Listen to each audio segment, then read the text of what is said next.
झोपड़ी थी जिसमें केसू नाम का एक अनाथ लड़का रहता था। केसू के पास न तो धन था और न ही कोई अपना।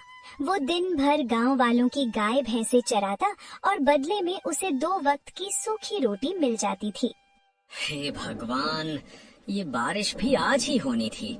छत से पानी ऐसे टपक रहा है जैसे आसमान रो रहा हो। खाने को घर में एक दाना नहीं है और कल की रोटी भी चूहे कुतर गए। क्या मेरी पूरी जिंदगी इसी गरीबी में गुजर जाएगी? लोग कहते हैं कि मेहनत का फल मीठा होता है, पर मेरी मेहनत तो बस इन जानवरों के पीछे भागने में ही निकल जाती है। तभी बाहर से गांव के लालची मुखिया की आवाज आई। वो घोड़े पर सवार होकर केसू की झोपड़ी के पास आया था। ओए केसू, बाहर निकल आलसी लड़के। देख, मेरी सबसे कीमती गाय लाली जंगल की तरफ भाग गई है। अगर तू उसे शाम तक वापस नहीं लाया तो मैं तुझे गांव से बाहर निकाल दूंगा और तेरी ये झोपड़ी गिरवा दूंगा। जा, अभी निकल। पर मुखिया जी, इतनी तेज बारिश है और जंगल में जंगली जानवरों का डर है। मैं अकेला कैसे जाऊंगा? रात होने वाली है। क्या मैं सुबह जा सकता हूँ? चुप कर, अभी जा, वरना कल से तुझे कोई रोटी नहीं देगा। मुझे मेरी गाय चाहिए, चाहे तू उसे पाताल से ढूंढ कर ला। केसू मजबूरी में घने जंगल की ओर चल पड़ा। बिजली कड़क रही थी और उल्लुओं की डरावनी आवाजें गूंज रही थीं। चलते चलते केसू एक ऐसी जगह पहुंच गया जहां गांव का कोई भी इंसान जाने की हिम्मत नहीं करता था। लाली, ओ लाली, कहाँ गई तू? मुखिया जी तो मुझे मार डालेंगे। हे ईश्वर, मुझे रास्ता दिखाओ। ये रास्ता तो गुफा के अंदर जा रहा है। क्या लाली इसके अंदर गई है? मुझे डर लग रहा है, पर वापस गया तो भी मौत ही मिलेगी। केसू ने अपनी मशाल जलाई और धीरे धीरे गुफा के अंदर कदम रखा। गुफा के अंदर एक अजीब सी नीली रोशनी चमक रही थी। जैसे जैसे वो अंदर गया, उसे एक पुराने पत्थर के चबूतरे पर एक पीतल का पुराना घड़ा या मटका रखा हुआ दिखाई दिया। अरे, ये क्या है? इस पुरानी गुफा में ये सुंदर घड़ा क्या कर रहा है? इस पर तो अजीब से अक्षर लिखे हैं जो चमक रहे हैं। क्या ये कोई खजाना है? शायद इसे बेचकर मेरी गरीबी दूर हो जाए। जैसे ही केसू ने घड़े को छुआ, गुफा में एक गूंजती हुई आवाज सुनाई दी। केसू डर के मारे पीछे हट गया। डरो मत केसू, तुम्हारी ईमानदारी और दुख ने मुझे जगाया है। मैं कोई साधारण घड़ा नहीं हूँ, मैं इच्छा पूर्ति मटका हूँ। जो भी चीज तुम मुझ में डालोगे वो 100 गुना बढ़कर बाहर आएगी। पर याद रखना, लालच इंसान का सबसे बड़ा दुश्मन है। क्या आप बोल रहे हैं? क्या आप सच में जादुई हैं? अगर ऐसा है तो मुझे मेरी लाली गाय ढूंढने में मदद कीजिए। अचानक घड़े से एक रोशनी निकली और गुफा के एक कोने में लाली गाय सुरक्षित बैठी दिखाई दी। केसू खुशी से झूम उठा। उसने गाय को बाहर निकाला और साथ ही उस जादुई घड़े को भी कपड़े में लपेटकर अपने साथ ले आया। घर पहुंचकर के केसू ने सबसे पहले घड़े को आजमाने की सोची। उसके पास बस एक छोटी सी सूखी रोटी का टुकड़ा बचा था। अम्मा कहती थी कि चमत्कार होते हैं, आज देख ही लेता हूँ। अगर इस घड़े ने सच में मेरी रोटी बढ़ा दी तो मैं कभी भूखा नहीं सोऊंगा। जैसे ही केसू ने रोटी का टुकड़ा घड़े के अंदर डाला, घड़ा चमकने लगा। कुछ ही सेकंड में घड़े के ऊपर से एक एक करके ताजा और गर्म रोटियां बाहर गिरने लगी। एक रोटी से देखते ही देखते 100 रोटियां हो गईं। चमत्कार, ये तो सच में जादुई है। अब मैं और गांव के भूखे बच्चे कभी खाली पेट नहीं सोएंगे। शुक्रिया मेरे भगवान, अब मेरी तकदीर बदल जाएगी। केसू ने भरपेट खाना खाया और बाकी रोटियां पड़ोस के गरीब बच्चों में बांट दी। पर केसू को क्या पता था कि गांव की एक लालची नजर उसकी खिड़की से ये सब देख रही थी। मुखिया का नौकर रामू, जो गाय की खबर लेने आया था, उसने ये जादुई नजारा देख लिया था। वो तुरंत दौड़कर मुखिया के महल पहुंचा। मालिक, गजब हो गया। उस गरीब केसू के हाथ कोई जादुई चीज लगी है। उसने एक सूखी रोटी डाली और घड़े ने उसे 100 रोटियां दे दी। अगर वो घड़ा हमारे पास हो तो हम दुनिया के सबसे अमीर आदमी बन जाएंगे। क्या वो मामूली चरवाहा अब जादू करेगा? कल सुबह होने दे, मैं उस घड़े को छीन लूंगा। वो घड़ा मेरे महल की शोभा बढ़ाएगा, केसू की झोपड़ी की नहीं। तैयार हो जा रामू, कल सुबह केसू की शामत आने वाली है। केसू अपनी झोपड़ी में सुकून से सो रहा था, बेखबर कि उसके नए सुखों पर दुखों के बादल फिर से मंडराने वाले हैं। रात भर केसू चैन की नींद सोया था, लेकिन उसे क्या पता था कि सुबह का सूरज उसके लिए एक नई मुसीबत लेकर आएगा। लालची मुखिया अपनी फौज के साथ केसू के दरवाजे पर खड़ा था। ओए केसू, बाहर निकल। सुना है तूने जंगल से कोई चीज चुराई है। चोरी का माल छुपा कर बैठा है और सोचता है कि मुझे पता नहीं चलेगा। जल्दी बाहर आ, वरना तेरी इस झोपड़ी को आग लगा दूंगा। केसू घबरा कर बाहर निकला। उसके हाथ में वही जादुई मटका था जिसे उसने रात को एक साफ कपड़े में लपेट कर रखा था। मुखिया जी, आप सुबह सुबह ये क्या कह रहे हैं? मैंने कोई चोरी नहीं की है। ये मटका मुझे जंगल की एक गुफा में मिला है। ये ईश्वर का आशीर्वाद है, चोरी का माल नहीं। मैंने तो आपकी गाय भी सही सलामत वापस पहुंचा दी है, फिर आप मुझ पर ये झूठा इल्जाम क्यों लगा रहे हैं? मालिक, कल रात मैंने अपनी आंखों से देखा था कि कैसे एक रोटी से 100 रोटियां बन गई थीं। ये लड़का झूठ बोल रहा है। ये खजाना तो आपका होना चाहिए। अच्छा, तो ये बात है। केसू, तू इस गांव की जमीन पर रहता है, यहाँ की हवा में सांस लेता है और यहाँ के जंगल से लकड़ियाँ काटता है। इसलिए जंगल में मिलने वाली हर कीमती चीज पर पहला हक मेरा है। ये मटका मुझे दे दे, वरना जेल जाने के लिए तैयार हो जा। नहीं मुखिया जी, ऐसा मत कीजिए। ये मटका गरीबों की भूख मिटाने के लिए है। अगर ये आपके पास चला गया तो आप इसका गलत इस्तेमाल करेंगे। गुफा की उस आवाज ने कहा था कि लालच मत करना, वरना इसका अंजाम बुरा होगा। मुखिया जी, मेरी बात मानिए। चुप कर भिखारी, अब ये मटका मेरे महल की शान बढ़ाएगा। अब मुझे किसी से लगान वसूलने की जरूरत नहीं पड़ेगी। रामू, चल जल्दी, आज हम इस मटके से अपनी तिजोरी भरेंगे। मुखिया मटका लेकर अपने महल की ओर भाग गया। केसू वहीं मिट्टी में बैठकर रोने लगा।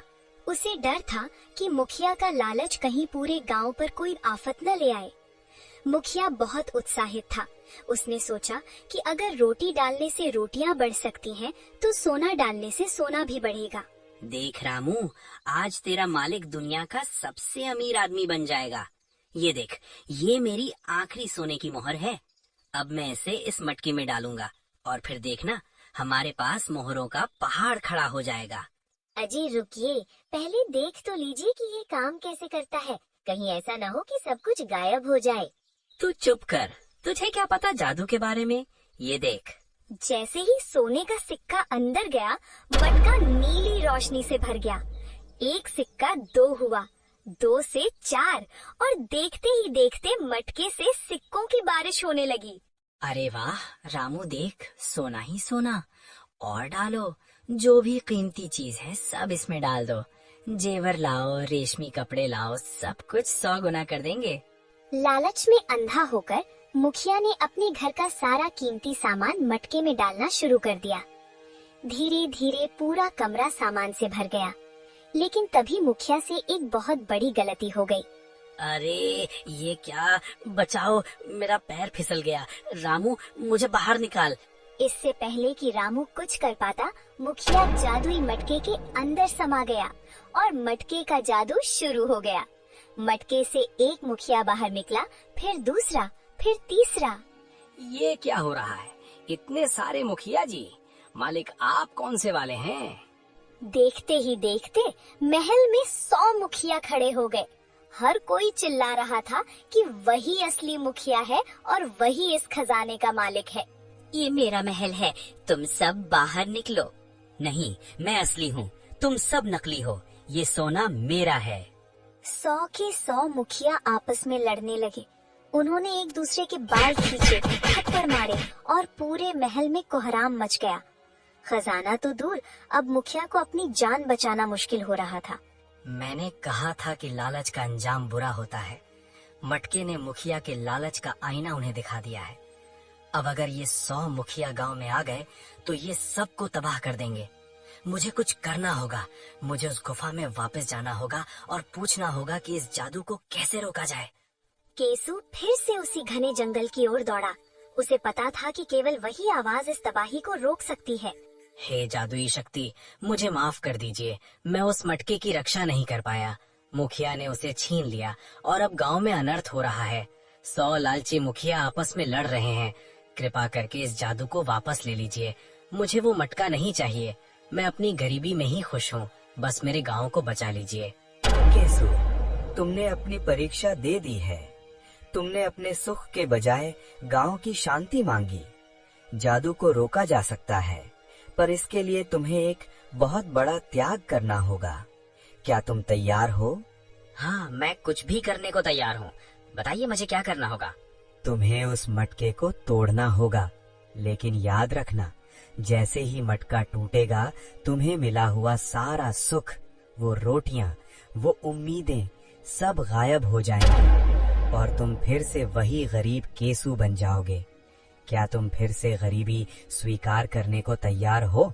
हाँ, मुझे मंजूर है। मुझे दूसरों के दुख की कीमत पर सुख नहीं चाहिए। तभी गुफा से एक चमकती हुई जादुई लाठी केसु के हाथ में आ गई। केसु उसे लेकर महल की ओर भागा। रुक जाओ केशु, इस मटके को हाथ मत लगाना, ये हमारा है। केसु ने किसी की नहीं सुनी। उसने अपनी पूरी ताकत से जादुई लाठी मटके पर दे मारी। जैसे ही केसु ने जादुई लाठी से उस मटके को तोड़ा, एक जोरदार धमाका हुआ और पूरा महल तेज रोशनी से भर गया। कुछ पलों के लिए ऐसा लगा जैसे वक्त रुक गया हो। जब रोशनी कम हुई तो केसु ने देखा कि महल का सारा सोना, चांदी और कीमती सामान गायब हो चुका था और सबसे बड़ी बात, वो 100 नकली मुखिया भी हवा में धुएं की तरह उड़ गए थे। मेरा सिर, मैं कहाँ हूँ? वो सब कहाँ गए? मेरा सोना, मेरी मोहरें। केसु, तूने ये क्या किया? तूने मेरा सारा खजाना मिट्टी में मिला दिया।